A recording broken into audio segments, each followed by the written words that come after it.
have some people coming on as we get into this April Joe Talk. I'm Lieutenant Colonel Brett Lee, the Deputy Director for OCPA-LA. We're very excited for this next iteration of Joe Talks. It's going to be a fun discussion. It's going to tweak everybody's inner movie geek and tech geek sensibilities. So we think you will enjoy it. For anybody who is new to the Joe Talk, we are OCPA-LA, as I said. We work for the Chief of Public Affairs back in DC. We're a regional office that's been out here for 70 plus years, working to support positive representations of the Army in entertainment media, movies, TV, and such. So, our mission is to help the entertainment media tell the Army story. We created Joe Talks in order to communicate directly with the entertainment industry, specifically writers, directors, producers, to inform them about the Army, its operations, and the people who serve, and to inspire you all to tell our story. So this is our fourth Joe Talk, and today's topic is about artificial intelligence and autonomous capabilities on the future battlefield, the present and the future, as we will see. We are living in the future as we move forward into the 21st century. House rules for the Joe Talks are that we have the chat feature down in the bottom right. If you can open up the Q&A feature, if you have questions, just type them into the Q&A tab. I will see them, and I will try to get to everybody's questions as we go through the discussion. And I always have to start with this disclaimer that we are not speaking on official Army policy. This is an academic session to discuss our presenter's research and the work that he does, not a statement on official Army policy. So with that, I'm very honored and proud to be able to introduce Dr. Gordon Cooke, who is the strategic researcher at the West Point Simulation Center, United States Military Academy. He is a 2000 graduate of that esteemed institution. He served for 6 years as a combat engineer officer in the 11th Armored Cavalry Regiment at beautiful Fort Irwin, California.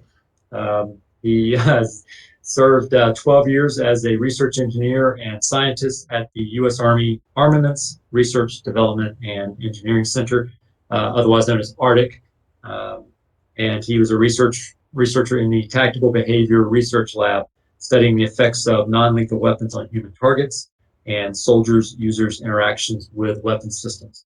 He has a master's degree as well as certificates in ordnance engineering and biomedical engineering, and he served a Army fellowship with ARCTIC. His doctoral work is in collecting empirical data and modeling the relationship between impact forces and the chance of a person falling to the ground. That sounds fascinating. We're not even going to talk about that. He is in 2013. He became a faculty member at for the U.S. Army Armament Graduate School, teaching classes in statistics, research design, and interior ballistics. And his awards include the U.S. Army Research and Development Achievement Award in 2013 and 2015, the Military Operations Research Journal Award in 2018, the Kurt H. Wheel Award for Master's Candidates back in 2009, and the Best Paper Award at the 26th Army Science Conference. He's presented all over the country and Europe and has authored dozens of peer-reviewed papers. We're always proud to have these 10-pound brains on our sessions because I've talked to him a couple of times, and as Mark Wahlberg would say, he's wicked smart. So we're very excited to have Dr. Cooke on the line. And with that, I will pass it over to him for his opening comments. Thank you, Dr. Cooke. All right. Thanks a lot, sir. Yep. So I guess that's me. And just, I'm going to give a brief kind of background introduction to what AI is and kind of what the state of the art is really right now, using maybe a couple myths. And then talk a little bit about where we might go in the future and what we see that as holding in the near term and far term for that. Okay. So my myth one here is that AI is all science fiction. So artificial intelligence is about machine behaviors that simulate intelligence, right? These can be some very basic things. And if we use some simple rules together, we can give the appearance of complex behaviors. So what you see on the screen here is called a flock of boids. And this And flock Dr. Cooke, I don't think we're seeing it yet. Sorry. oh, hold on. There we go. Is it up now? Yep, we can see it now. Okay, transitions. All right, get the video going then. Yeah, so what's on here is called the flock of boids. So these little agents here are moving around and they'll stay together and avoid obstacles and things like that. This entire behavior that looks like a flock of birds or a school of fish only relies on three simple rules about how they separate from each other, how they align together, and how they have cohesion to try and stay near their neighbors. And those three simple rules will drive this kind of behavior that can look like something more complex is going on under the hood. So AI is all around us. Alexa and Google are in our homes. Google, Bing, Amazon, they all use AI to find the most relevant search results. Advertisers use AI to try and target us with products we're likely to buy. And there's machines that can beat most of us at chess, right? So AI is certainly a thing in the world. So our myth 2 here is that AI means sentient robots and computers. Now, I need to make a distinction between what we call narrow intelligence and general intelligence. So narrow AI is computers that perform a singular task. And the example I'll give of that is the average camera nowadays has a number of AI elements built into it. There's an AI that focuses the picture, another AI that'll remove the effects of motion, another that'll identify faces and put a box around them, and another one that'll figure out when everyone is smiling and only take the picture then. A lot of cameras now, when you push the button, it doesn't take a picture, it waits, and it decides when to take the picture. Now, for that kind of AI, there is zero possibility that the AI is going to become sentient and decide to start putting circles around flowers or do anything other than what it's supposed to do. There is a chance that it might mistake a doll face for a human face and make some errors, though. Now, general AI is more of what we see in science fiction movies. This is the ability to perform kind of any task that a human can. You can ask it generic kind of questions. Now, although machines are much better at processing data than we are, humans have a great ability to think abstractly and to reason through problems. And that's what allows us to kind of approach and solve novel problems. And this is a very difficult thing for machines to do, but it is on the horizon. And we'll talk about that a little bit. Myth 3 is that AI is something where programmers write lines of code to decide what the AI should do exactly the way we want, and they just write more of those for more complex things. This is only true, this is partially true. So there's only true for very basic behaviors. The result of doing this method is something that is a highly predictable AI, right? Like that flock of boids up earlier. It's a very tedious thing to do, and it's not well suited to very complex tasks or large rule sets. So then we have to bring up a new term, which is called machine learning. So modern AI is not coded line by line, it's trained. So the basic process is to provide a set of input data along with the correct output that we want. And then through many iterations, the software develops a model of the task, updating its parameters every iteration to try and get better. And then eventually we can test it against new data that it doesn't know the answers to and assess how accurate it is at doing its task. There's different ways of doing this. This is why data is so valuable to companies. Now here on the example here, we've got, this is not a person playing Mario. This is training a machine to play it. And the machine's outputs are the buttons on the controller, you know, A, B, up, down, left, right, select, start. And it just iterates through. It is trying to get Mario to go further and further. If it scores higher, it knows it's doing well. If it scores low, it does worse and tries something different every time to learn how to do it on its own. It teaches itself when you do that kind of method. So here's an interesting aspect of all this is that you can turn learning on and off when you do machine learning. So for something like the AI that identifies human faces in an image, once we train it, the learning generally we stop. and then we release it into the cameras or our Insta filters, and it just remains unchanged, right? It doesn't learn anything new. And that keeps it very stable as a product. Something like Google Web Search, on the other hand, is constantly learning. Every time you pick the third search result and not the first one, the AI gets new information to update itself about what the most relevant results are. As long as the software has some kind of feedback about its performance, it can continue to learn and attempt to improve itself if we leave that turned on. But it must be noted that it can only learn how to optimize what it was designed to optimize. It's not going to just start learning something unrelated. So the learning software is trying to score better at whatever we asked it to score high on, which brings us to the topic of military AI systems. You could have an AI that we train and test in the development lab, and then a fielded system is stable and a fixed algorithm with no capacity to learn or change, which has benefits. It's never going to change. It's never going to have new capabilities. It's not going to mix up how it makes decision making. Or we could go ahead and field AI systems that do contain the ability to learn from their experiences, which could have benefits. So the additional experience means the system gets better over time. We could have some generic baseline that then just to start from, and the systems tune themselves to the particular operating environment they're in, what part of the world we send them to, things like that. But there's obviously some risk here that the system could get some undesirable or unexpected feedback and then amplify that in ways that we don't want.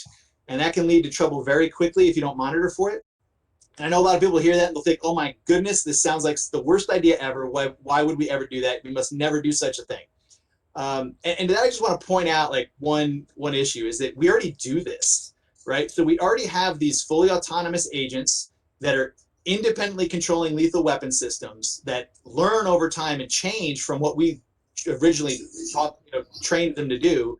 And sometimes if they have some extreme experiences, they can divert into unwanted behaviors that are far from what we want them to do. And we call that an 18-year-old private, right? Because that's what humans do, is just constantly learn. There's no ability to turn that off. Okay, our myth 4 is that armed autonomous robots are the primary military application for AI. Now, there's certainly a role for such a thing, but I don't think it's going to be our primary application. I think the largest application of AI and machine learning will come in the way of decision-making aids, systems that can take massive amounts of raw data that's available to soldiers and commanders and then turn it into meaningful context that human decision makers can actually make use of. This will likely also develop into recommendations for next actions. What do you do next, sir? A huge portion of what a military deals with is not direct combat, it's logistics.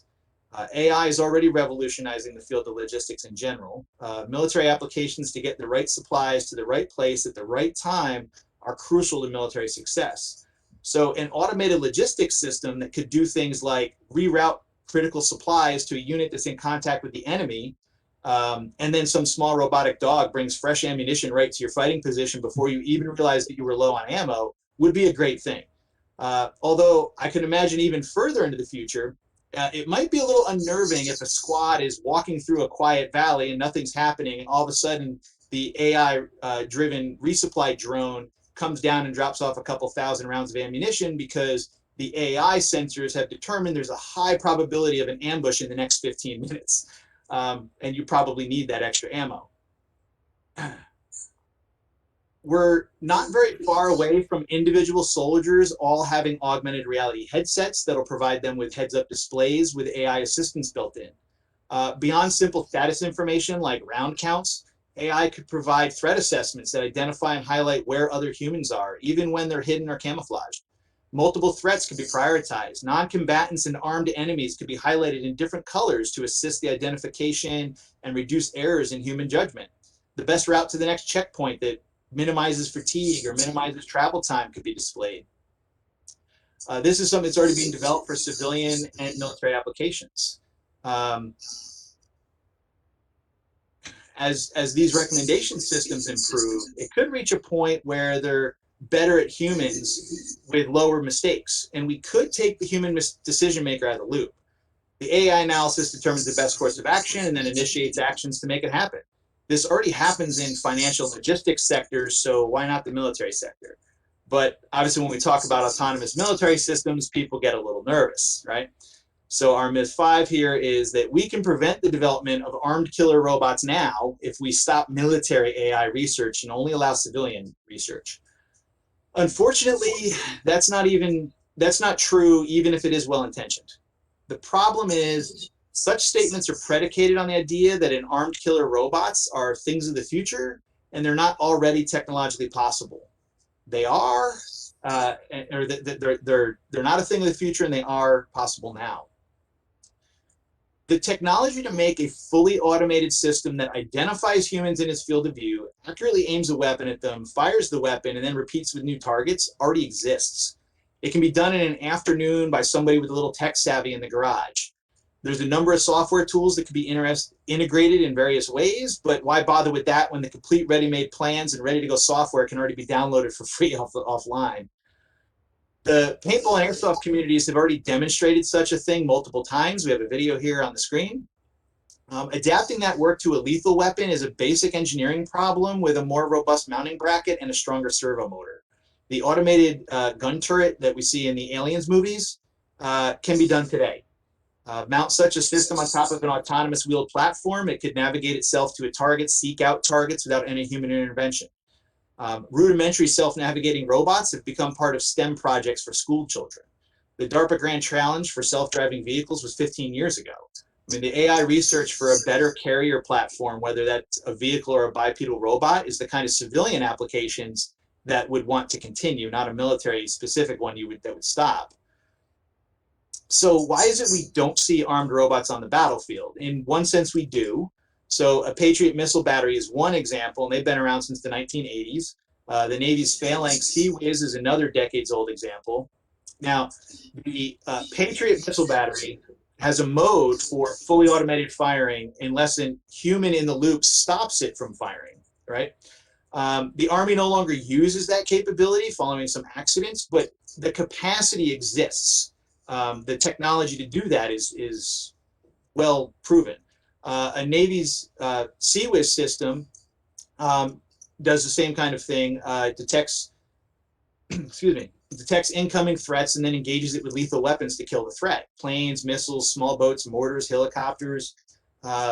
Human operators just designate engagement zones and give it certain parameters.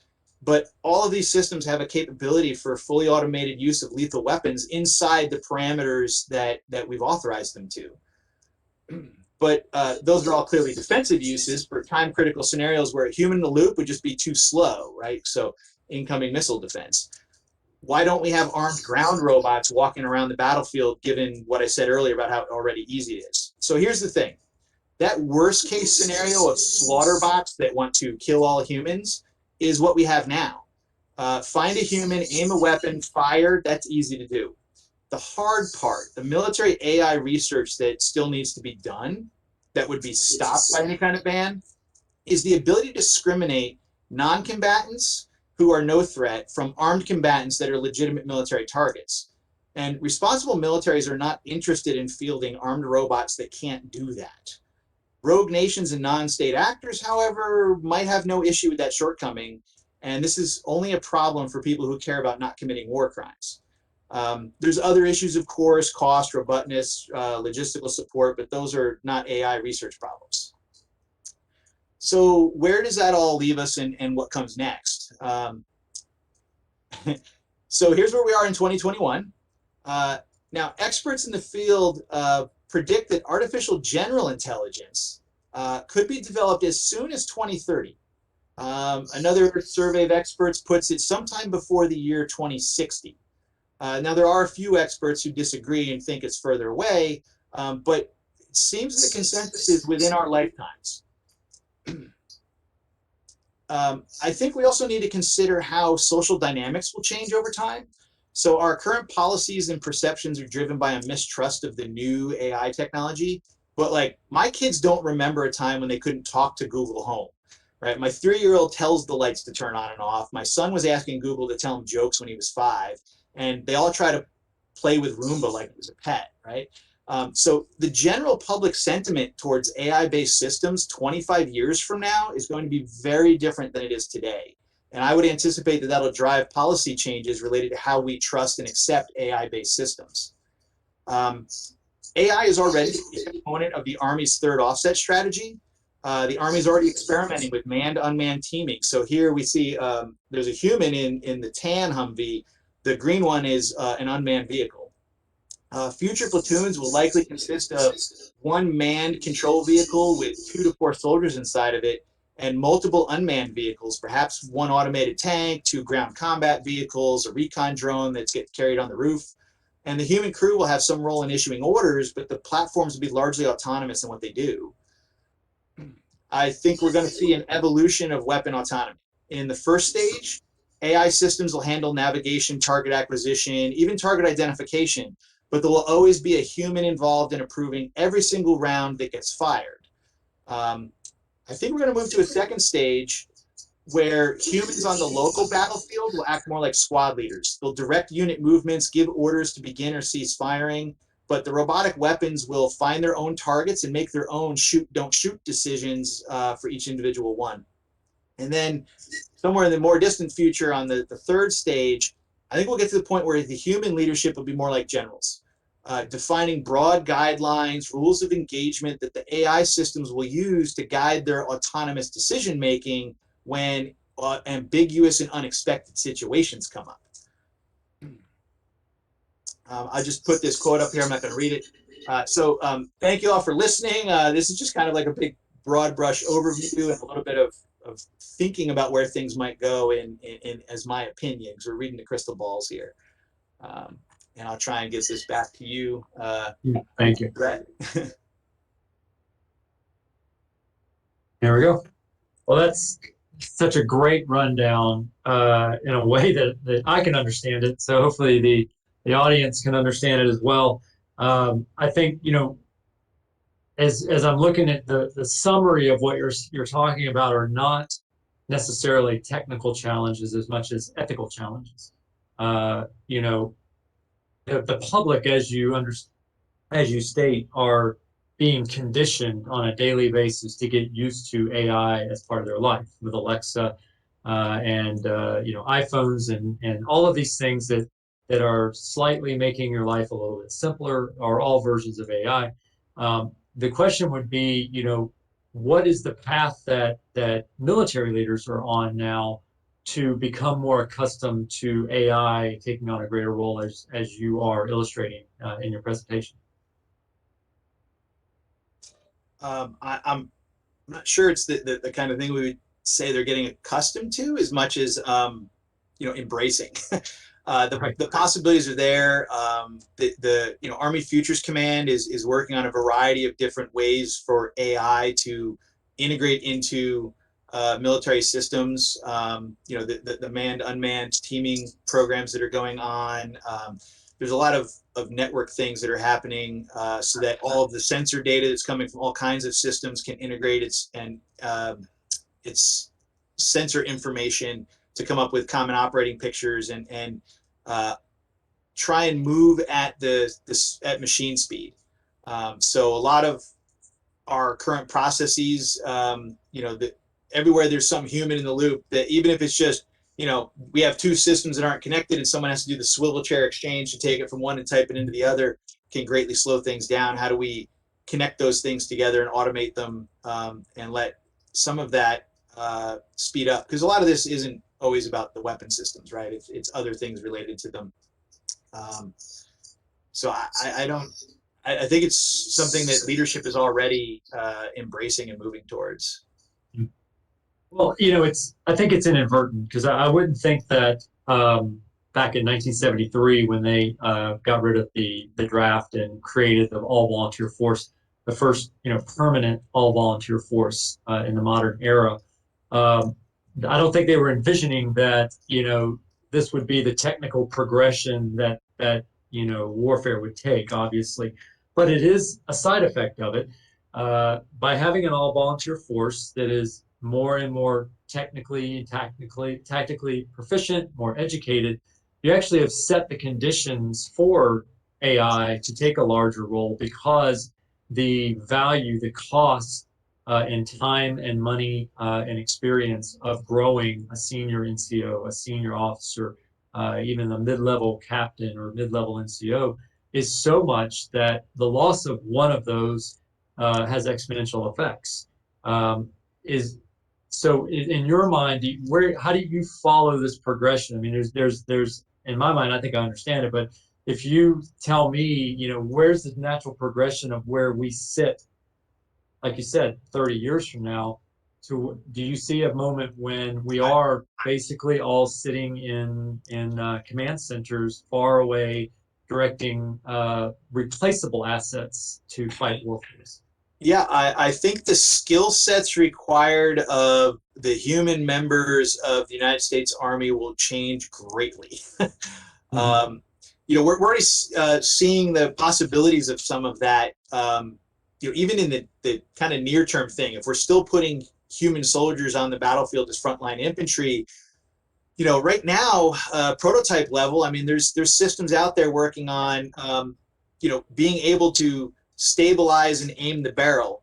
So when the soldier looks down the sight, the skill set of having to hit the target is greatly reduced because there's a mechanical system that can identify where the target is and move the barrel as long as you're close enough to it.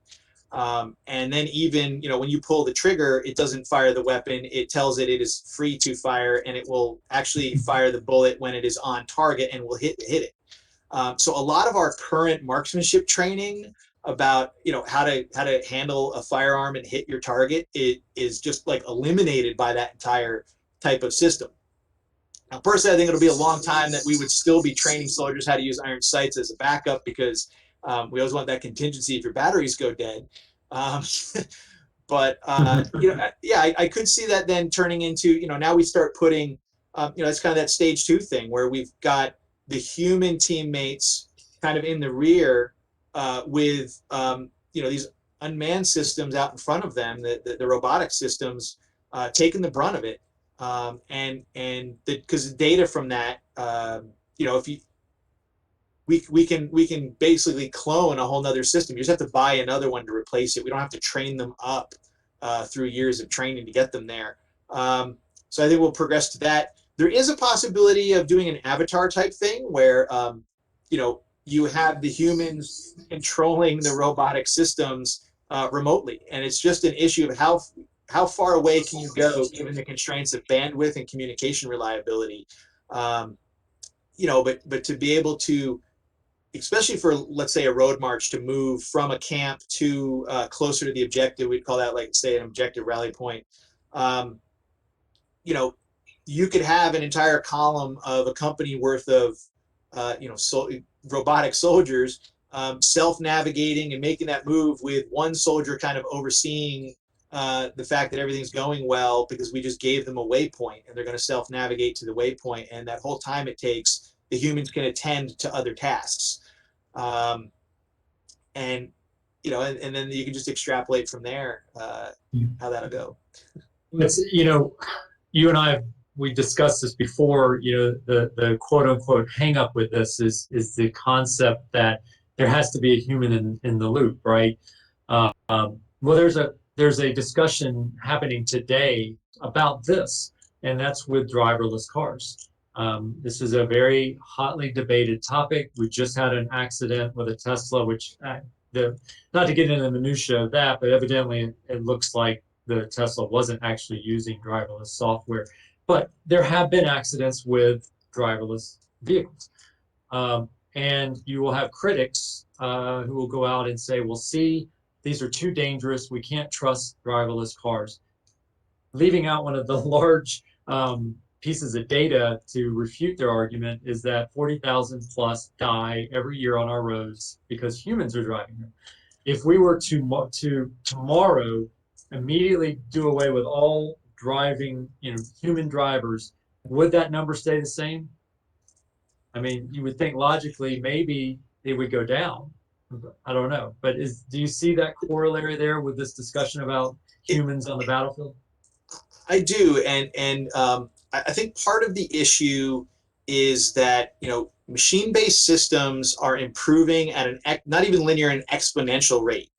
Um, they're just getting better and better, and human capability for managing all kinds of tasks, especially under stress, um, is pretty flat. We're not getting any better than a human's 60,000 years ago, let's say. So at some point, the machine-based systems are going to be less error prone than human operators will be at a variety of tasks, whether that's driving a car, identifying legitimate military target from unarmed civilians, or even just conducting the task to engage the enemy and minimize collateral damage. At some point in the future, they're going to be better than we are at those tasks. And when that happens, some of the ethical discussion kind of changes. And I'm not a total ethicist by background. I've had a little bit of training in that, but it really comes down to, what do we want to prioritize? If the actual ethical goal is to minimize the amount of human suffering and to minimize the amount of let's say collateral damage on the battlefield, or civilian casualties, things like that, then we may hit the point where the utilitarian side of that says we need to go with the machine-based system, because the human in the loop is the thing that is causing more of those problems in the future. Now, there are people that will make the argument that it still doesn't matter, that that's not the goal, that having humans involved in the decision to kill other humans is an ethical imperative of itself, because of just how horrible a thing it is in the first place. Sometimes that argument goes to the idea of a perceived problem about who to hold accountable. If it's a completely machine-based system, then you get into all these ethical questions about, well, is it really the commander's fault who sent them into that area? Is it the fault of the programmer, the supposed programmer that programmed the AI or set up the set of parameters that led to this, under a certain little edge case, a mistake was made? How far back can we roll all of that, especially with modern software where, well, something's built off of the work of plenty of people, generations even worth of development. And the problem of, well, who would you ever hold accountable? And I find that an unconvincing argument, because often what it comes down to is just, well, who are we going to exact retribution from, which isn't really the goal here. About, if something went wrong, who do we want to string up and punish, right? Like, that's kind of doesn't do anything to fix or minimize the problem that we're talking about. So I personally find that an unconvincing argument, but some people do. And I guess the ethical question is, how many people prefer which type of thinking? No, well, we'll stop real quick and just tell everybody, if you do have a question, please type it into the Q&A, and I'll see that. But again, you follow this progressional model. You can certainly see a point when humans are far removed, much like drone operators, from the battlefield. All humans, because we've determined that it's not worth the risk to have them in harm's way. So our competitors, our peers, are going to do the same. And not to get too military theory geek, but Karl von Clausewitz, the preeminent military theorist, would say that warfare is a clash of will, clash of two wills. If you have taken all the human capital out of it, the human emotional element of losing human beings, citizens, where is the clash of the wills if it's really just a matter of accounting? At that point, you're replacing hardware basically when you go into a battle. Yeah, it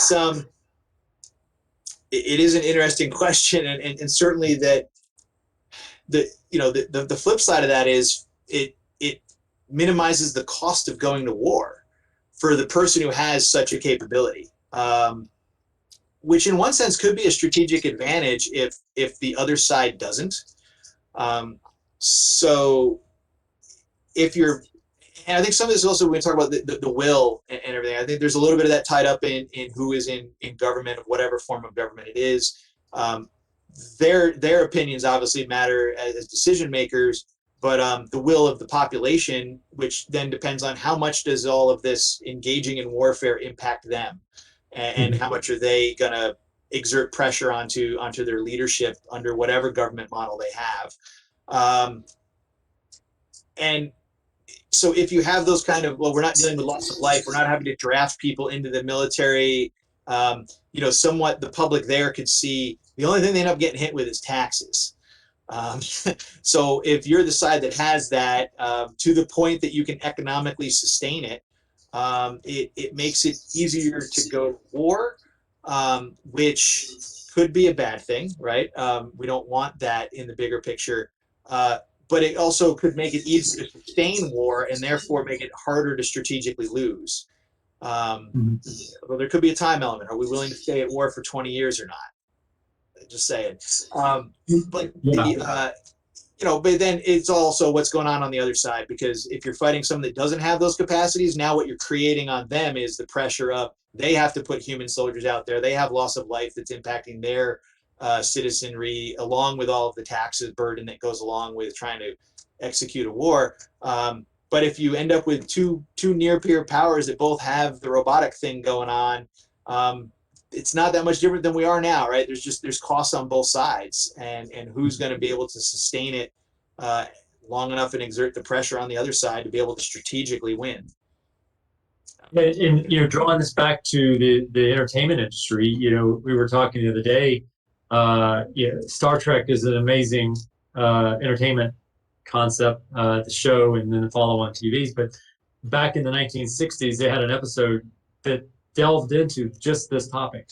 For those who remember, it was these two warring factions that had developed technologically to basically, they ended up removing the human element, or their species element, from war, to the point that they basically had two computer simulations fighting each other. And what they found was it created a concept of endless war. So they added the element that the computer simulation would say that this battle, you lost 10,000 soldiers. And those soldiers would go to basically an extermination facility, and they would be your casualties.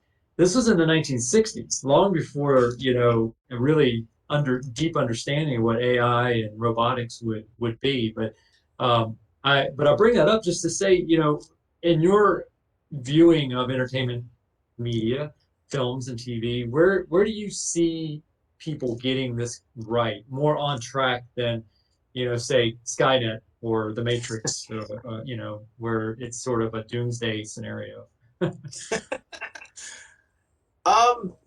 I think, I'm trying to think now. I think some of our more recent, sci-fi is maybe felt a little more militarily realistic. But I think part of that is that even if they're perceiving it as in theory in the distant future, is some of the things they're showing are like we just talked about, are things that we're kind of actively developing right now. So technologically, they're not really that out of. I think maybe because a lot of shows now are using more reality-based physics instead of making up their own physics in their universe that is completely divested from ours. But a lot of entertainment though is driven around the human stories. And so, I mean, for me personally, I think it's just, the best stories then are those ones that you can relate to, that are human stories, and there's certain, unchanging human conflict between individuals, and the sci-fi is really just a backdrop to it. So I guess that's kind of my answer to that one. My family jokes all the time, because that's my favorite thing to say, about Jaws, is it's not about the shark. So it's about these three guys. But my kids roll their eyes at that. But you're right. The science fiction, the scenario, it's more about the human element of it. So as opposed to a space battle, it's more about these people reacting to that. Yeah, space battles are cool. I like my Battlestar Galactica and all that. So you and I discussed this concept of AI when it comes to decision making being done at the tactical level. You can and you're saying as we progress forward, it'll become at the operational level, and then eventually at the strategic level, AI will be able to assist with developing strategy, and then to the next level above, which a lot of people understand is the next level of war is policy. Um, we sort of see that in a very old movie, War Games, which you had a screenshot of, where Joshua basically decides that the whole point of thermonuclear war is not to fight it. And so it's kind of like, hey guys, war is stupid, and the computer figured it out before we did. Are you? Can you foresee a time when we are using AI at that highest level of warfare where the AI comes back and says, "I actually know you should probably go and sue for peace because this is a bad idea. I can't find a scenario where you are successful." Um, I, I think in a sense we already do that. So I work in a simulation center, and I mean ours is more focused on training the cadets and some more tactical level things, but Army simulations are used for developing more strategic level issues. It's a different type of simulation to do that, but at Department of the Army and Department of Defense, there are simulations that are run over those large kind of issues, trying to develop, whether it's better war plans or what should the policy be, or just investigate options. How would things change if we do invest in a larger fleet or something like that? And how does that work for us? And as much as those simulations and especially at the higher strategic level, we end up with more people involved because it gets to be more wargaming. But under the hood, we have to model the environment, and there's a model of that, and we're instituting some artificial simulation into there. So to kind of tweak that a little bit and bring in tools from AI to get more accurate simulations to base those off of is kind of what we already do. And I think the way that ends up coming out isn't going to be, the AI computer telling you that like, well, this is a really bad idea, don't do it, and somehow not letting you. What it'll come down to is you're going to have, hey, here's all of my options that are on the table, and you're going to use the AI as an analysis tool, and it's going to come back and it's going to tell you, hey, option A has a 10% chance of succeeding, and option B is going to result in you losing 50% of your own soldiers, right? And you could end up with this situation where like all the options are bad. And I suppose that you could always consider that, if you include what's the option of sitting back and doing nothing, and while sometimes it sounds good to say, well, if we just don't go to war, then that'll be the better option. But there's usually cost to that too. If we don't react to something, then there's still bad outcomes that can happen around that. So you could totally have a situation where all the options are very, very bad, and someone needs to decide which one to pick. And that's why we have politicians in charge of our military, and I'm glad I don't have to do that. Yes, no doubt, no doubt. And as we always like to say, the enemy has a say as well. And if they are watching us innovate on this level, and who is ahead of who is for another time to discuss. But can you also see, this is kind of a tacit endorsement of the Space Force, that the enemy's most likely or most dangerous course of action is to hit us where we are reliant on the systems that are necessary to implement AI and autonomous capabilities on the battlefield. Sure. Yeah. If so I this kind of brings up too, like I was OPT4 when I was at the National Training Center, and I was there when the first digital units came online, and we had a division capstone exercise to take them from being an experimental thing to being a fieldable unit. And I can tell you on the OPT4 side, we all had a card that had a little picture that said, this is, if you see this vehicle, that's a priority target. No matter what you do, whatever you can. I don't care how many of your own people you lose, kill it. In a training simulation. because that was the command and control, or the communications node, and that was just so important to a digital, digitized force, that it was a high priority target for us. So I can certainly see that as that increases and our communication demands are more critical, and our computing capacity becomes more and more tied into what we do, then certainly our adversaries are going to be interested in how do we neutralize those capacities. And the more important they are to us, the more valuable the target becomes, and the more need we have to protect them. In different eras of the military, that's been, whether it's radio relay nodes or it's digital command and control hubs. On the battlefield, we would put large amounts of security forces around them to protect them. And I guess I'd kind of say too that that's why, the Navy has brought back sextants as a thing they train sailors on, even though we have GPS. And we still train cadets at the academy on how to do land navigation with a paper map and compass. Fewer and fewer of them have ever seen a paper map in there before they come to us.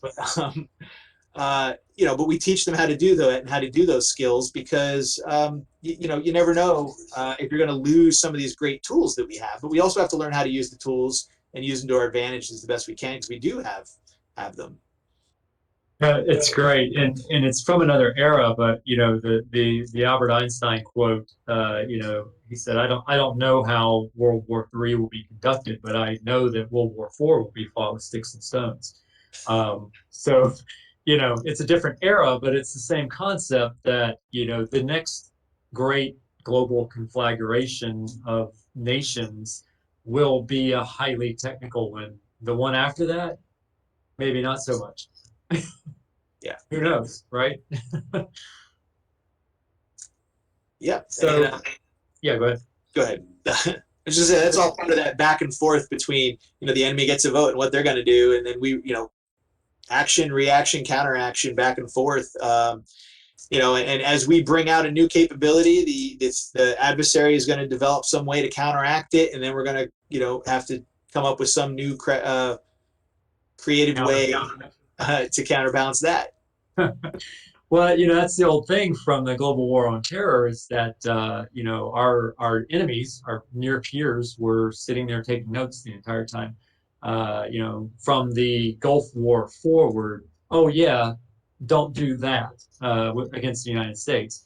And so what you see in the global war of terror is people avoiding the hammer, yeah, with varying success. You can certainly see that as everyone observes our force become this next evolution of warfare, relying on AI and autonomy, that they're probably going to continue to avoid the hammer if they can, because it doesn't work out well for them. So, what was I just had a thing I was going to ask you about? Oh yes, sorry. So one of the things we always like to talk about in Joe Talks, because it is this connection between the entertainment industry and the military and the public in general, is that I sort of call it the chicken and egg, right? So the myths that you lay out, the 6 myths that you lay out, this is not to place blame, but where do you see depictions in entertainment media, TV and movies, in developing those myths and or dispelling those myths? Yeah, I think so. As media, entertainment media plays a large role in what the public perception is, and it can create public perceptions that do or don't match reality. Whether that's presenting something as completely futuristic and sci-fi and non-existent now, when it is a lot closer than it is, or presenting certain things as reliable and something that exists when it doesn't. The entertainment industry just kind of has that ability to shape people's views of what they perceive as the reality, and maybe not necessarily be that. Now, things like science fiction, I mean, should be driving us into things that aren't realistic, and maybe there's a way of how that gets presented. You know, to take it away from the military side, I know that there's you know, on the legal side, right? There's just so many crime dramas where there's all this like great, absolutely conclusive evidence, and it kind of creates problems for lawyers when the reality is that we don't have, you know, you don't have this absolute forensic evidence in reality every single time, and you know, the idea of having some of these laboratories that can just generate this, you know, 99% sure result. A lot of I would say a lot of government labs presented in media are nothing like an actual government lab. They're far too well funded and clean and well lit. You know, most of our buildings come from the 1950s. You remind me of that great joke which defines the civil military divide is our fundamental understanding of what military grade means. Like, you know, Ford truck commercial, military grade. And everybody's like, wow. We're like, we hear military grade. We're like, I don't know.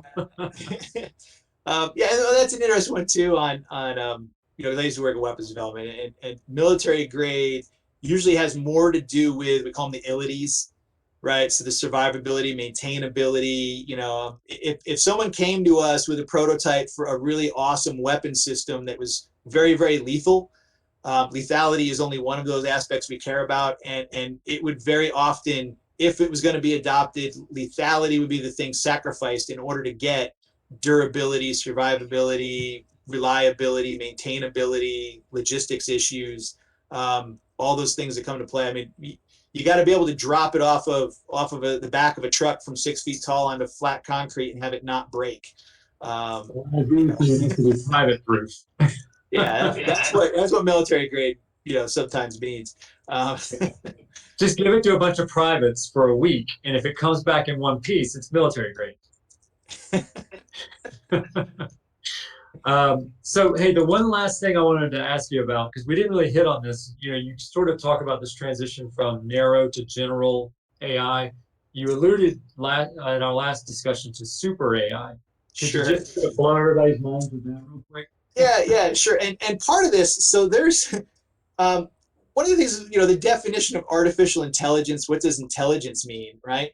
And there's this thing called the AI effect, which is that as machines get better at something and we get used to machines doing it, that's no longer considered AI, right? So the definition of AI is ever moving as machine AI gets better. There's actually a thing called Tesler's theorem, which is that artificial intelligence is whatever hasn't been done yet. So once it's done, it's no longer artificial intelligence. It's just not intelligent. That's not what we mean. So, and that manifests itself into, we have this narrow AI, one task, this general AI, which is like a human. It can do abstract things and answer any question.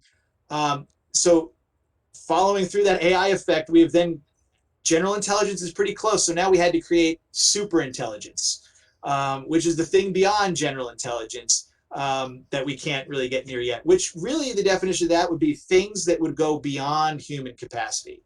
So AI systems that would be even better than humans are at intelligent type tasks.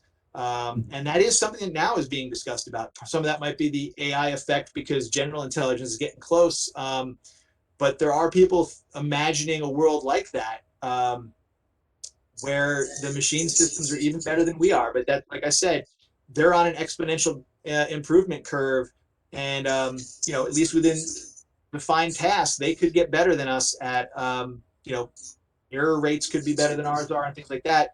We're also seeing, so just last week there was an NVIDIA conference. The founder of NVIDIA, I'm sorry, I lost track of his name. Oh no, made a comment. Oh, here it is. Jensen Huang.